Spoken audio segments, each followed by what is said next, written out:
his father has a full beard. Unfortunately, his beard didn't grow like his father. He is here at Glojas here today to do a beard hair transplant with a smart FUE technique.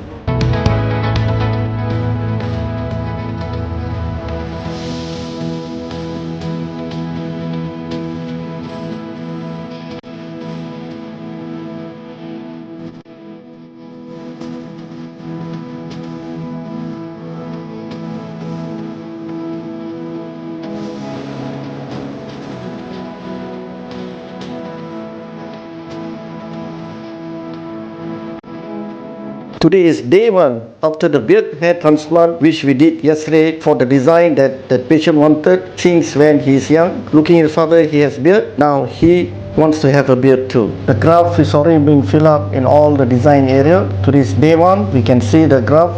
This is in the cybern area. This is the angle mandible. This is the jawline, and the upper part, the graph is placed in such a way to give him a soft look. Now this is on the right side, the goatee connecting to the beard. This is the mustache, this is the phytrum. This is on the left mustache, less on the left goatee, the beard, and we connected the beard to below the lower lip. It looks like a Y. This is the Y area, and this is the other part of the beard. You can see all the graph is intact.